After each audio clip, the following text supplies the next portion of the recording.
Alors aujourd'hui, on va aborder un thème assez compliqué à cerner, parce que comme nous le dit la parole, il y a des mystères dans la Bible. Les mystères ne peuvent être appréhendés, ne peuvent être abordés que si nous avons une révélation du Saint-Esprit. Alors parmi les mystères, il y a le mystère du mariage, le mystère de l'Église avec le Christ, le mystère de Dieu, et le thème d'aujourd'hui, le mystère de la Trinité. Alors j'avais en projet de vous apporter ce message dans les semaines qui venaient, mais il y a eu une demande particulière, donc on va le faire aujourd'hui, comme ça répondra à la demande de la personne qui me l'a émise, et puis comme ça on sera en espérant être le plus au clair possible sur ce thème. La Trinité est un sujet qui a été un fort sujet de controverse dans l'Église du 1er siècle. Les 5 premiers siècles ont été mouvementés par cette question de la Trinité. Il faut savoir qu'au 3e siècle, vous avez eu 2 gros courants qui ont vu le jour, qui étaient des courants hérétiques. Ça a été reconnu comme hérétique. Pourquoi? Alors le premier, c'était un moine qui avait le nom d'Arius, et ça a donné l'arianisme qui nie la divinité de Jésus. Donc l'arianisme, si vous voulez, grosso modo, c'est Christ est un être humain créé, il était un esprit créé, et il est si vous voulez, le représentant de Dieu, mais en tant qu'homme. Vous retrouvez cette doctrine notamment chez les témoins de Jéhovah, qui ont fait la doctrine d'Arius, donc de l'arianisme. Pour contrecarrer, entre guillemets, cette doctrine, vous avez un autre moine, Salverius, qui lui a défendu l'idée que la Trinité n'existait pas, mais que Dieu était un, mais que les 3 entités, Esprit Saint, Messie et Père, ou Fils et Père, n'étaient que des représentations ou des formes que Dieu prenait à des temps voulus. On peut prendre l'exemple, pour essayer d'imager ça, à de l'eau.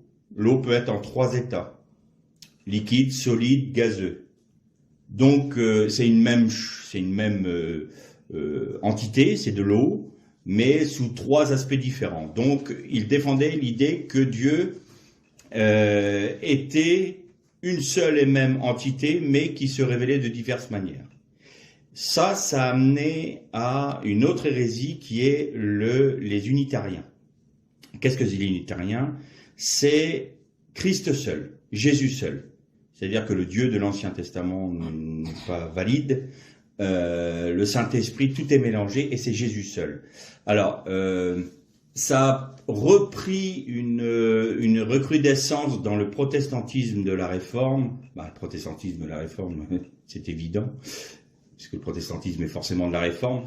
Et donc, vers les années 1774, en Angleterre, les écrits de Salverius ont revu leur lettre de noblesse se mettre au devant de la scène, et il y a eu cette propension de dire que Jésus seul, à tel point que on en arrivait à dire que le baptême au nom du Père, du Fils et du Saint-Esprit n'était pas valide, et qu'il fallait se refaire baptiser au nom de Jésus seul. Et donc il défendait cette thèse-là sur le fait que dans le livre des Actes, il est marqué « Avez-vous été baptisés au nom de Jésus ?» ou « Ils baptisèrent au nom de Jésus ». Donc, dans cette idée-là, il y avait un seul Dieu qui se manifestait de différentes manières, et qu'il fallait donc le baptême au nom de Jésus seul.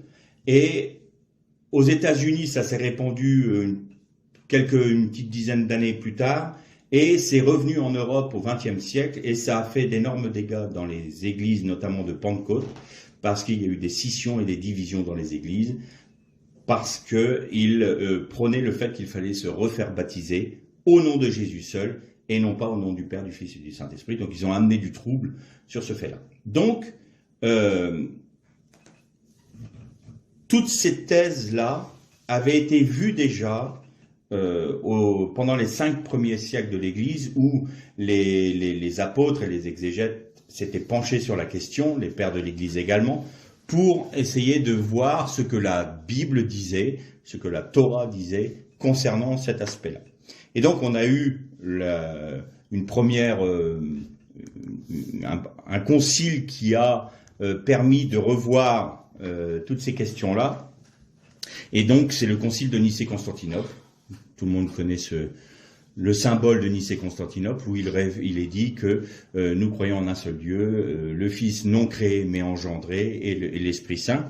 Donc ça, en 325, vous avez le symbole de Nicée-Constantinople qui a été édité par l'Église quand ils se sont réunis en conseil pour savoir ce qui était doctrinalement juste concernant les Écritures. Ce symbole de Nicée-Constantinople a été reconfirmé au Conseil de Chalcédoine en 451, et à partir de là, il n'a plus été question d'unitarisme ou d'arianisme, où il était évident que la Trinité était une chose biblique et fondée bibliquement. Or, aujourd'hui, qu'est-ce que l'on constate ? Alors l'arianisme, oui, avec les témoins de Jéhovah, mais on voit que beaucoup de personnes, et notamment un des dangers, c'est les personnes qui veulent retourner, comme je l'ai fait à l'hébreu, vont avoir une tendance à retourner dans l'unitarisme. Pourquoi ? Parce que le judaïsme aujourd'hui critique les trinitaires en disant que nous avons 3 dieux. Que nous avons fait 3 dieux. Alors là, on va bien s'expliquer. Et donc, en reprenant l'hébreu, en reprenant des textes, notamment sur le schéma Israël, Shema Israël, alors écoute Israël, l'Éternel est ton Dieu, l'Éternel est un, il part du principe que l'unitarisme est la bonne doctrine, puisque elle est conforme à ce texte, notamment de Deutéronome. Donc nous allons reprendre tous ces points-là pour voir clairement ce qu'est, qui est Dieu, en d'autres termes. Et donc, le problème de ces personnes-là, le problème de ces recrudescences-là, de ces hérésies, viennent du fait que l'histoire a été oubliée. Ils n'ont pas étudié l'histoire de l'Église.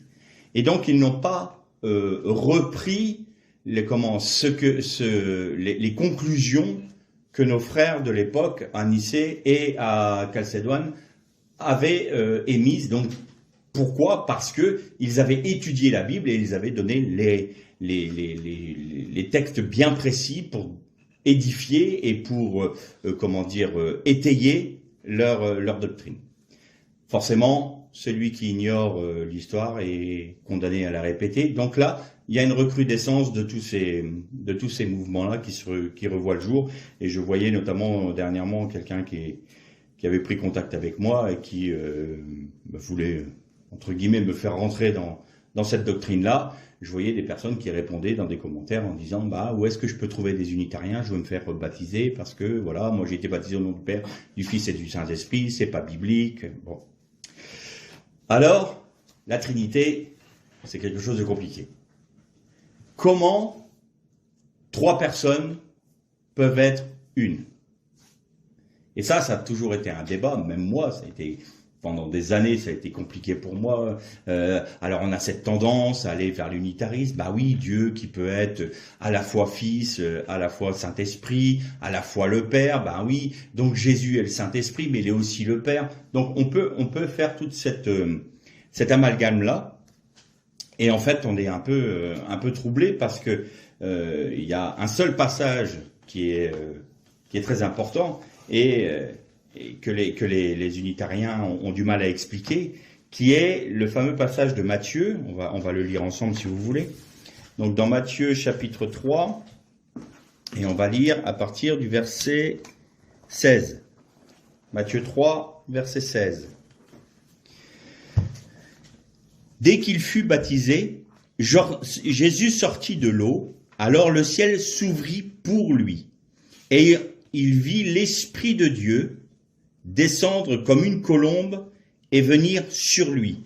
Au même instant, une voix fit entendre du ciel ces paroles. Celui-ci est mon fils bien-aimé, en qui j'ai mis toute mon affection ou qui a toute mon approbation. Là, nous avons la Trinité qui est parfaitement représentée à un même instant. Donc, si c'est Jésus seul, à ce moment-là où Jésus sortait des eaux du baptême, il ne pouvait ni être le Fils, le Père et le Saint-Esprit. Puisque le Messie, le Fils, est sorti de l'eau, l'Esprit Saint, ou Ruach en hébreu, est descendu sur lui sous la forme corporelle d'une colombe, et pendant que la colombe se posait sur lui, une voix du ciel se disait « Celui-ci est mon Fils, en qui j'ai mis toute mon approbation ». Donc là, on a typiquement une représentation où, du moins dans un même instant, à un même moment donné, il y a les trois personnes de la Trinité qui se sont manifestées. Alors, ça met totalement en défaut l'arianisme, qui dit que Jésus n'est pas divin, puisque Dieu lui-même dit « Celui-ci est mon fils ». S'il est le fils, il est engendré. S'il est engendré, il est de la même nature. Donc de dire que Jésus est une créature qui n'a pas de divinité, s'il n'est pas d'ordre divin, de nature divine, voilà, là on a la preuve que non. Mais en même temps, ça bat en brèche l'unitarisme, où il est dit que Jésus seul, parce que Jésus est Père, Jésus est Saint-Esprit, Jésus est le Messie. Alors maintenant, il va falloir que l'on revienne un peu au texte que les Hébreux ont, les enseignements judaïques de l'époque du Second Temple. Pourquoi je dis ça? Il faut savoir que depuis la révolte de 132, sous Hadrien, le judaïsme a énormément changé. Premièrement, on est dans un judaïsme rabbinique.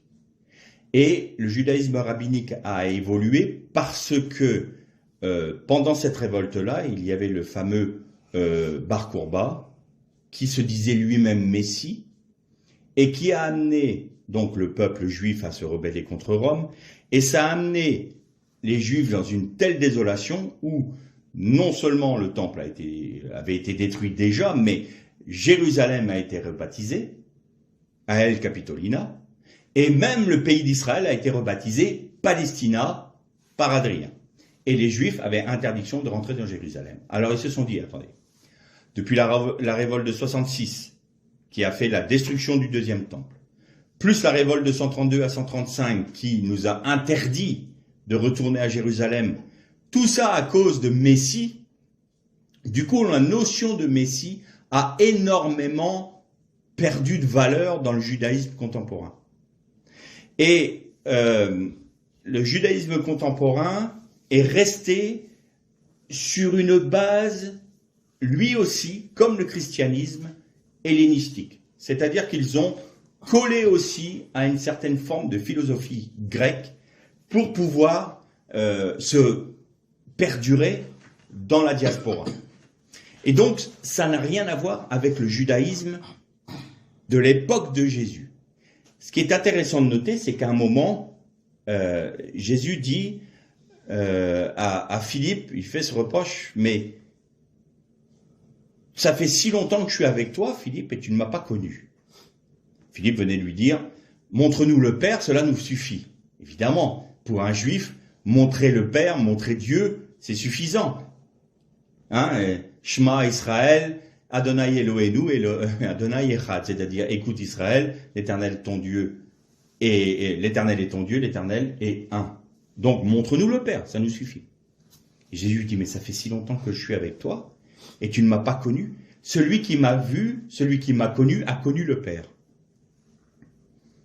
Ça n'a pas surpris Philippe, ça n'a pas surpris les disciples. Parce que déjà à l'époque du judaïsme du temple, il y avait une notion très intéressante de la pensée de Dieu et qui a été retrouvée au XIIIe siècle par la Kabbale. Il faut savoir qu'au XIIIe siècle, un nouveau mouvement est né dans le judaïsme qui s'appelle la Kabbale. Alors certes, la Kabbale a eu des déviances, comme beaucoup de mouvements, et puis même une déviance plus importante dans l'occultisme, mais qui a été récupérée par des personnes qui n'étaient non juives et qui l'ont remis à leur sauce et qui ont fait une doctrine diabolique, si vous voulez. Donc là, ça n'a rien à voir avec la Kabbale juive, c'est-à-dire la Kabbale, qu'est-ce que c'est la Kabbale juive? C'est l'étude du sod, c'est-à-dire du secret, c'est-à-dire aller rechercher la pensée de Dieu dans les Écritures. Donc c'est la mystique juive. Le livre par excellence de la Kabbale, c'est le Zohar. Et dans le Zohar, il y a une question qui dit en gros cela: comment 3 personnes peuvent-elles faire un? Et la réponse est: au temps de la fin, cette question sera tranchée par le Messie. Voilà ce que dit le Zohar, en substance. Donc, cette doctrine vient de quoi?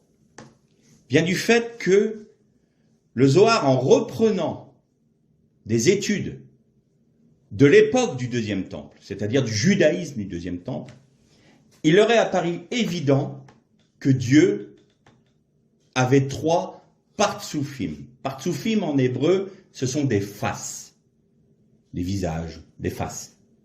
Partsouf, c'est une face. Et donc ils disent, mais il est évident, quand on prend les textes, Dieu est formé de 3 partsoufim. D'où la question: comment 3 partsoufim peuvent-elles faire un seul être?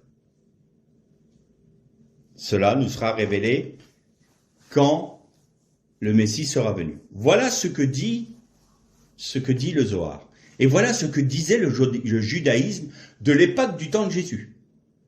Et de l'époque du temps du Second Temple. Donc c'est sur une longue période. Donc vous voyez que le judaïsme d'aujourd'hui va nier cela et va prendre à partie le christianisme en le disant: oui, mais vous êtes des païens parce que vous avez 3 dieux. Force est de constater que certains cantiques que nous avons chantés, que nous connaissons dans le protestantisme et dans le monde chrétien, sont un peu ambigus sur ce point-là. Il y a des moments, comme des personnes qui ont écrit des cantiques n'étaient pas très au clair sur cet aspect-là, ça a pu donner cette impression qu'il y avait 3 dieux.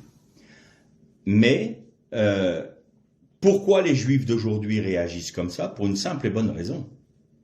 C'est que le christianisme les a persécutés pendant 2000 ans, et continue à le faire d'ailleurs. Et donc en réaction à ce christianisme qui défend, qui prône la Trinité, les Juifs ont dit: non, nous, notre Dieu, il est unique. La preuve, le Shema Israël, l'Éternel, ton Dieu, est un. Très bien. Donc là, on va rester sur ce plan-là. Maintenant, on va creuser un peu plus profond. Reprenons la Bible. Premier chapitre, premier verset de la Genèse. Au commencement, Dieu créa les cieux et la terre. Bereshit bara Elokim Elokim et Hashamayim vet haaretz. Ça veut dire quoi? Ça veut dire, au commencement, littéralement, les dieux créa les cieux et la terre. Elohim est un pluriel, mais pas n'importe quel pluriel. Vous avez je vous en ai déjà parlé de ça dans l'hébreu, il y a plusieurs pluriels. Il y a le pluriel qui va jusqu'à 2, qui se finissent par aim. Donc, vous avez par exemple raglaim, ça, ce sont les pieds. Vous avez ayadaim, ce sont les mains. Ça se finit en aim. Et c'est la raison pour laquelle on sait qu'il y a 2 Jérusalem, parce que c'est Yerushalayim.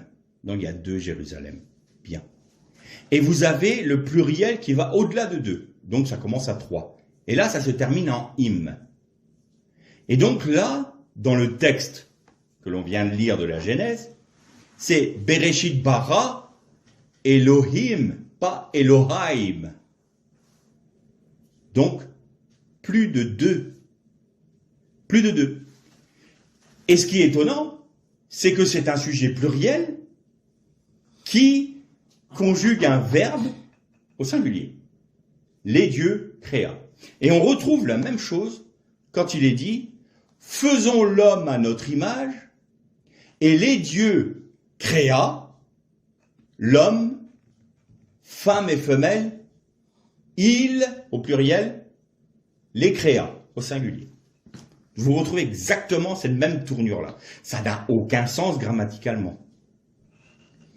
Aucun sens. Alors, évidemment, si nous on se pose des questions, pensez donc que les Hébreux se sont posés les mêmes questions. Pourquoi? Et c'est la raison pour laquelle le Zohar dit, et que la Kabbale met en reprenant des enseignements de l'époque du Second Temple, dit il y a 3 partsoufim. Pourquoi minimum 3? C'est simple. Parce que dans Ésaïe, il est dit Saint, Saint, Saint est l'Éternel. Donc il y est 3 fois Saint. S'il est 3 fois Saint, c'est qu'il a 3 faces. C'est qu'il a 3 partsoufim. Puisque c'est plus que 2, parce que c'est le Elohim, et que Ésaïe dit Saint, Kadosh, Kadosh, Kadosh, Elohim, c'est même Yud Ke Vav Ke, eh bien, il est forcément à 3 partsoufim. Qu'est-ce que ça veut dire d'avoir 3 faces? Ils ne comprennent pas. Ils ne le saisissent pas parce qu'ils se disent, bon, ça, c'est quand le Messie viendra plutôt, alors là, nous aurons les explications. Très bien. Donc nous savons déjà que dans le judaïsme même, cette idée de 3 partsoufim, de 3 faces existe. Nous disons la Trinité, 3 personnes. Alors, les unitariens critiquent les trinitaires, on va parler comme ça, en disant que puisque nous utilisons un terme grec, c'est que forcément ça vient de la philosophie grecque. Donc ça n'a pas de valeur. Sauf que être, personne ou hypostase, parce que ça vient du grec hypostasis, hypostase c'est quoi? C'est 3 personnes formant une unité de nature. C'est exactement ce que veut dire le mot hypostase. Donc vous prenez un terme grec, donc c'est du grec. Sauf que en hébreu c'est partsoufim. Partsoufim c'est 3 faces. Il y a un autre point qui a intrigué les sages d'Israël. Quand vous lisez le Talmud, donc le Talmud c'est la Torah orale, donc c'est la tradition orale des Hébreux, c'est l'explication de la Torah écrite. Il est parlé d'un ange, c'est un envoyé, qui s'appelle Métatron. Métatron veut dire littéralement celui qui est assis sur le trône. Et vous aviez Philon d'Alexandrie, qui était contemporain de l'apôtre Paul, qui disait « Il est évident pour tout juif qu'il y a au minimum 2 trônes. Le trône de Dieu et le trône du Messie. Mais cette réalité est tellement complexe qu'il est très difficile pour des êtres limités comme nous de la saisir. » Voilà ce que disait Philon d'Alexandrie. Sur d'autres points, il n'a pas été très clair parce que c'est à cause de lui aussi qu'une grande partie du judaïsme et que le christianisme s'est tourné vers la philosophie grecque. Bon, ça c'est un autre débat. Quoi qu'il en soit, à ce moment-là, pour lui, à l'époque même de Paul, il était évident qu'il y avait déjà au moins 2 trônes. Celui du Messie et celui de Dieu. Très bien. Avant le commencement, pour les Juifs, il est évident qu'il y avait plusieurs réalités qui étaient de toute éternité. C'était Dieu, bien évidemment, la Torah, puisque l'épître de Paul, l'évangile de Jean nous le dit, avant toute chose, avant le commencement, était la parole était avec Dieu, la parole était Dieu. Et vous allez voir que c'est important parce qu'on peut traduire aussi d'une autre façon, c'est ça la magie de l'hébreu, j'ai envie de dire. Donc il y a la Torah, il y avait le nom du Messie, et nous savons que le nom du Messie représente la personne même. Vous savez qu'un nom, c'est pas un acte d'état civil pour les Juifs. Le nom représente la personne et le rôle de la personne. Donc le nom du Messie et l'esprit du Messie. Donc là, l'ange dont il est parlé, c'est Métatron, qui a un autre nom, qui est l'ange de la face. Et je vous disais tout à l'heure qu'on pouvait traduire « la parole était avec Dieu, la parole était Dieu ». On peut traduire aussi « et la parole était tournée vers Dieu ». Et vous retrouvez cette notion de l'ange de la face. L'ange, pas comme un ange sous la forme de créature, mais comme envoyé. Donc l'ange de la face est celui qui regarde face à face l'Éternel, le Père. Alors là, les Juifs se disent, quel est cet être? Pourquoi le Messie est avant la création? S'il est avant la création, il est donc éternel. Et puis il y a un autre problème. Et c'est pour ça que le judaïsme d'aujourd'hui est un judaïsme qui a perdu de sa saveur. Pourquoi? Parce que, quelle est la nature profonde de Dieu?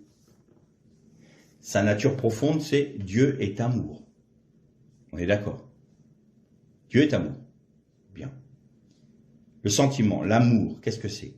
C'est un mouvement, un élan d'un être vers un autre être. On est bien d'accord. Je ne peux pas aimer quelque chose qui n'existe pas. Je ne peux pas aimer si je suis dans le néant le plus complet. Parfait. À partir du moment où Dieu était, est et sera, il était de toute éternité avant la création. Si Jésus est une créature, si le Messie est une créature de Dieu, avant le commencement, Jésus n'était pas. Donc cette notion de parole, de Torah, et cette notion de Messie et d'esprit du Messie, non plus.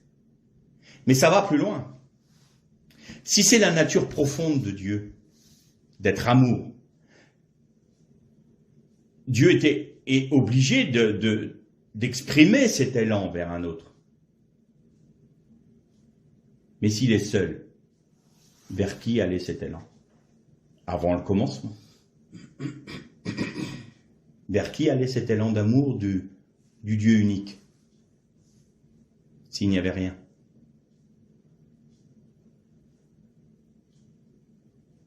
Donc, conclusion. L'amour de Dieu se manifestait envers le Messie par l'Esprit. Je répète, l'amour du Père se manifestait envers le Fils par l'Esprit. Parce que l'Esprit les unit, l'Esprit est commun aux deux, et le lien qui les unit, le Père et le Fils, est le lien de l'amour. Si Dieu était une unité non plurielle, il ne pouvait pas être amour dès l'origine. Et le fait que les Juifs, pour contrecarrer la doctrine chrétienne de la Trinité, rejettent cet aspect de Dieu, eh bien, ils mettent beaucoup moins l'accent sur un Dieu d'amour. C'est plus le Dieu créateur. Et ils vont respecter les mitzvot, bon, ils vont respecter la loi, ils vont respecter les fêtes, ça c'est normal, ils sont juifs. Mais, malgré tout, dans le judaïsme, il n'y a pas de grâce. C'est du mérite. Vous respectez les mitzvot pour mériter. On va prendre une image. J'ai fait quelque chose de répréhensible selon la loi. Je suis jugé. Le juge n'a aucun besoin d'avoir de l'empathie pour moi. Il va juger mes actes au regard de ce que la loi dit. Et il va porter un jugement sur mes actes en fonction de ce que la loi lui commande. Voilà. Il n'y a pas d'empathie, il n'y a pas d'amour. Le juge ne va pas m'aimer parce que je suis là, voilà. Il va dire, monsieur Dehoux, vous avez fait telle chose qui est répréhensible selon le texte de loi, tel paragraphe, tel alinéa tant, vous êtes condamné à tant. Voilà. Il a jugé. Si j'avais respecté la loi, ma récompense aurait été que je n'ai pas été condamné. Et donc, dans le judaïsme, c'est un peu ça. Dieu a édicté des lois, tu les respectes, t'es pas condamné, tu les respectes pas, t'es condamné. Il n'y a plus cette notion d'amour. Sauf que si on est dans une dimension où le juge a de l'empathie pour le prisonnier, ou pour le mis en examen, on va dire, il va dire d'accord, je sais que tu as péché, je sais que tu as fait une faute, je sais que tu as commis un larcin, mais il y avait une raison pour laquelle tu as fait ça, je n'approuve pas parce que ça ne respecte pas la loi. Mais parce que j'ai compassion, je ne te condamne pas. Ça, c'est l'amour de Dieu. Et si Dieu est unique, si Dieu est indivisible, j'ai envie de dire, et une seule personne, il n'est pas amour par essence, parce que avant que la créature ne soit, il ne pouvait aimer personne. Je me suis fait comprendre. C'est complexe, hein, mais il faut que les choses soient très claires. Donc, parce qu'il aimait amour, son élan allait forcément vers quelque chose d'autre. Vers un être de la même nature que lui, mais différencié de lui. Donc le Messie. Et l'Esprit Saint, qui est aussi la nature de Dieu, qui est de la même nature, est lui-même une personne. Alors maintenant, on va reprendre le texte. Echad. 1. Shema Israël. Adonai Eloheinu, Adonai Echad. Alors là, ça fait beaucoup couler d'encre. Parce qu'on dit, la preuve que la Trinité, c'est une fausse doctrine, parce que Dieu est un. Oui. Mais Echad en hébreu, c'est un dans une pluralité. Si c'était Dieu et un, indivisible et unique, ça aurait été le mot Yeched. Ça n'a rien à voir. Et reprenez le texte où il est dit, et Dieu créa, les dieux créa l'homme et la femme et femelle, homme et femme, il, au pluriel, les créa. Et vous voyez que quand Adam prend la femme,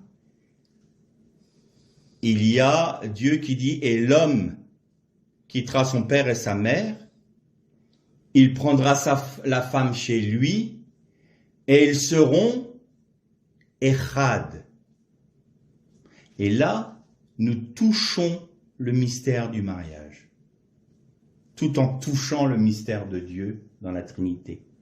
L'homme et la femme, quand ils se marient, moi je me suis marié, ça fait 32 ans, je me suis pas, confondu avec ma femme, assimilé pour faire une seule personne. J'ai gardé ma personnalité. Je suis toujours le même. Mon épouse ne s'est pas fondue en moi, elle est restée sa personne. Mais nous faisons qu'un seul individu. Nous sommes un aux yeux de Dieu. Nous sommes uniques.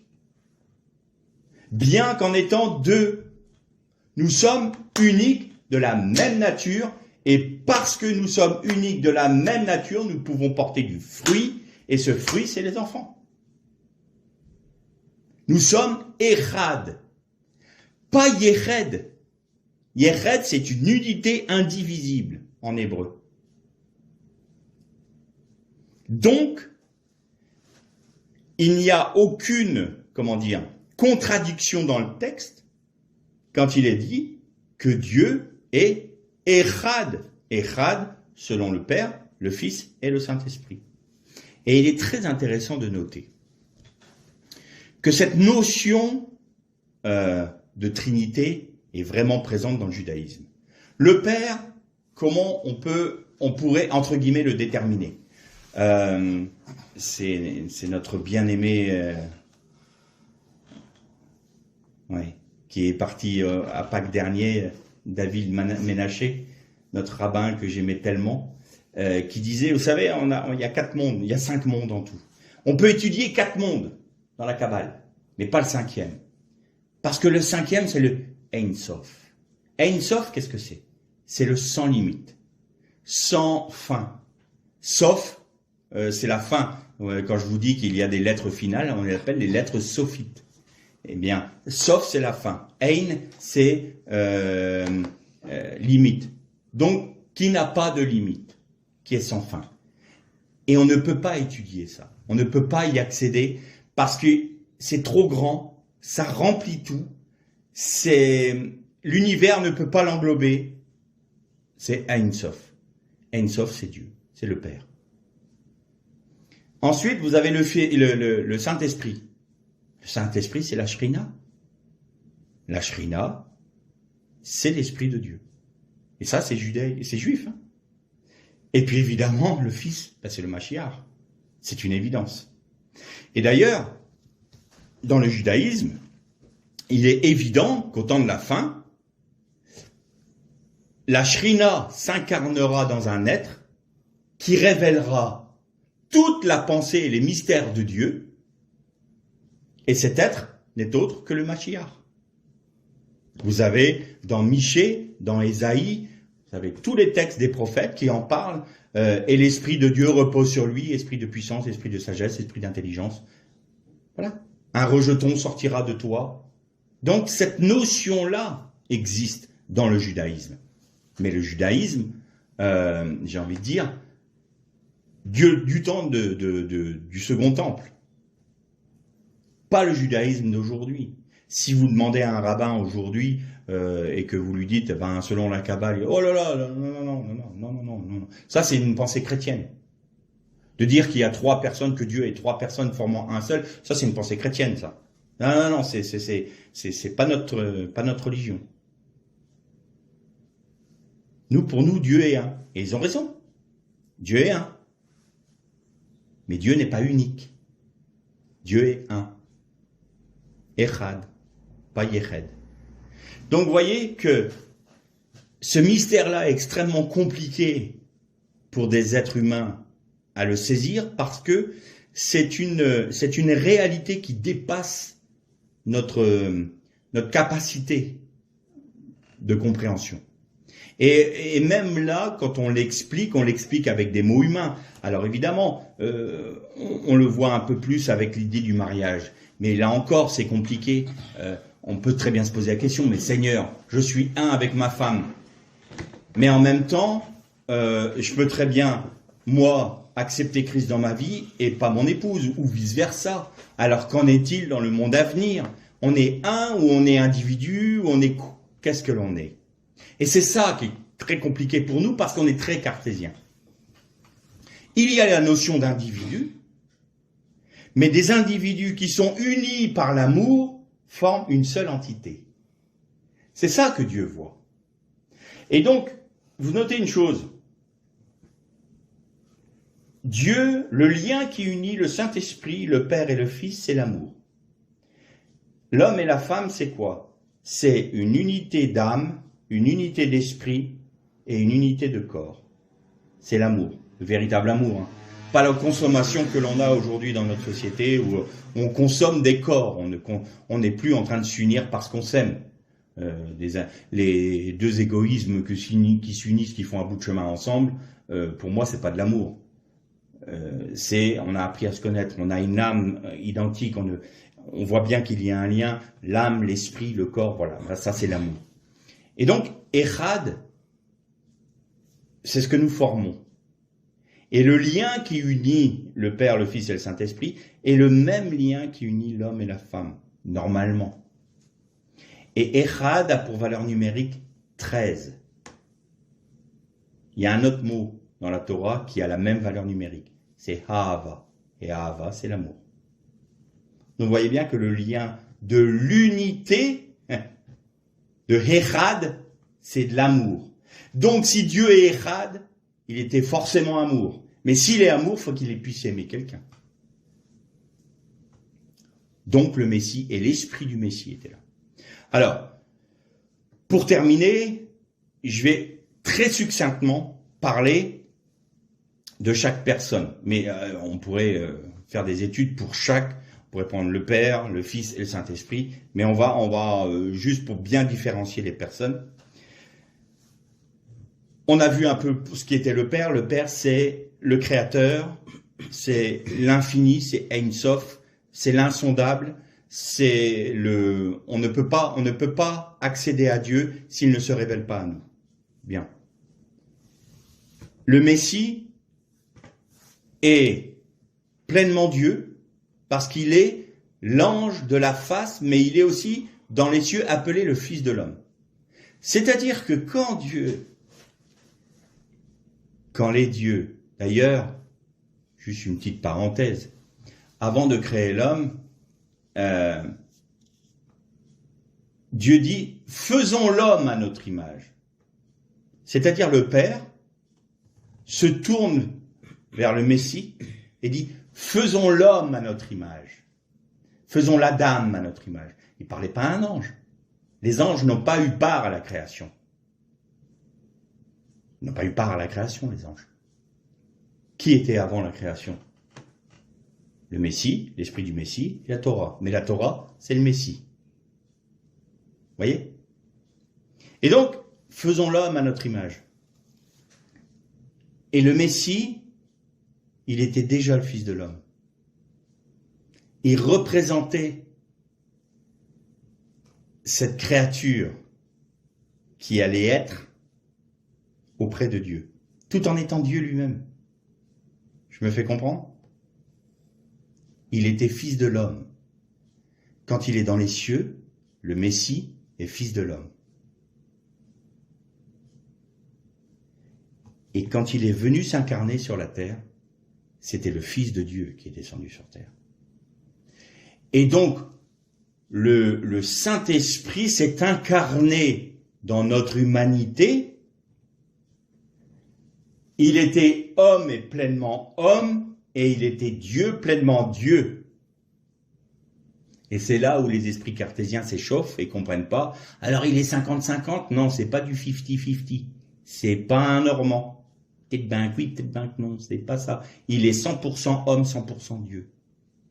Et il a l'esprit en lui, la plénitude de l'esprit était en lui. La plénitude, et ça c'est important. Le Messie est le seul à avoir eu la plénitude du Saint-Esprit.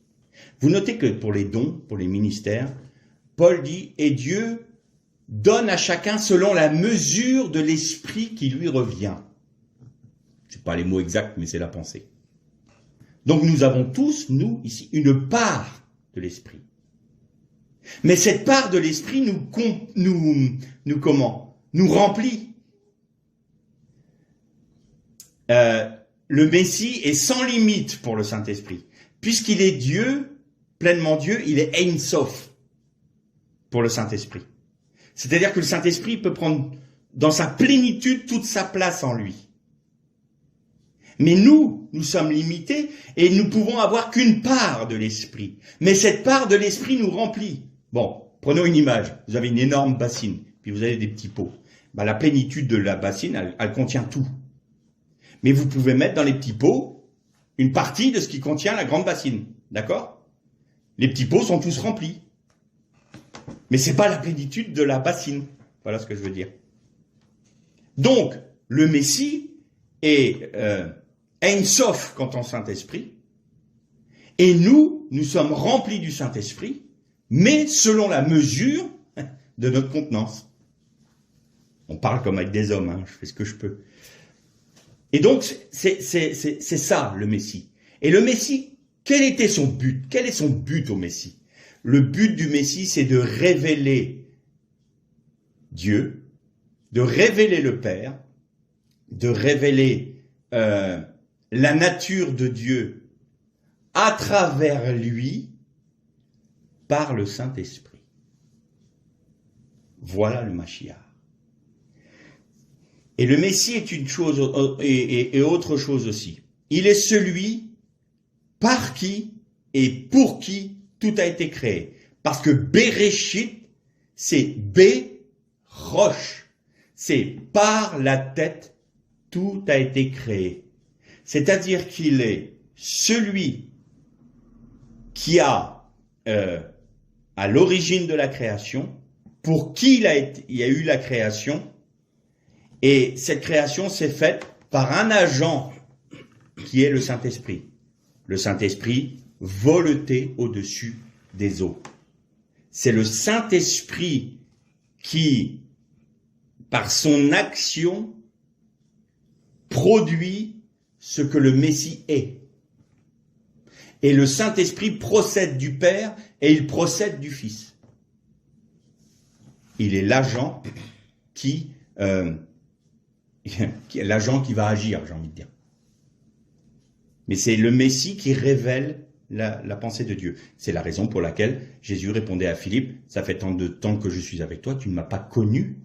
Tu n'as pas vu que le Père est en moi, que je suis dans le Père, que nous sommes un. L'Esprit t'a pas révélé ça encore? Demande-lui, il va te le révéler. » Et c'est pour ça que Jésus disait aussi à ses disciples quand il est parti, il dit, « Il est avantageux pour vous que je m'en aille parce que vous allez recevoir le Paraklétos. » Paraklétos, c'est l'avocat, c'est plus un avocat. Alors souvent on a traduit par le consolateur. Mais c'est plus que ça, c'est l'avocat, un conseiller, c'est celui qui nous conduit, celui qui nous guide, c'est un guide, voilà. Et donc il va prendre tout ce qui est de moi, dit Jésus. Il va prendre tout ce qui est du Messie et il va vous le révéler. Ça, c'est l'action du Saint-Esprit. Et l'action du Saint-Esprit agit à travers quoi? À travers donc la parole. Le Saint-Esprit est celui qui s'est saisi de la parole pour créer. Donc il s'est saisi du Messie pour créer. Vous allez voir un peu que ça va plus loin qu'on ne pense. Et c'est celui par qui tout subsiste. Dans le psaume 104, vous lisez le psaume 104, vous avez toute la création. C'est mis de manière poétique. Tu créas les cieux, la terre, tu créas l'homme, les végétaux, les arbres, et puis les animaux. Et il est dit, et ta rouar, c'est intéressant de noter que rouar en hébreu c'est féminin. La shrina c'est féminin. Et ta rouar remplit tout être. Donc ton souffle remplit tout être. Ton souffle se retire et l'être retourne à la poussière. Ton souffle revient dans ses narines et il renaît. Et il y a cette notion de faire subsister la création.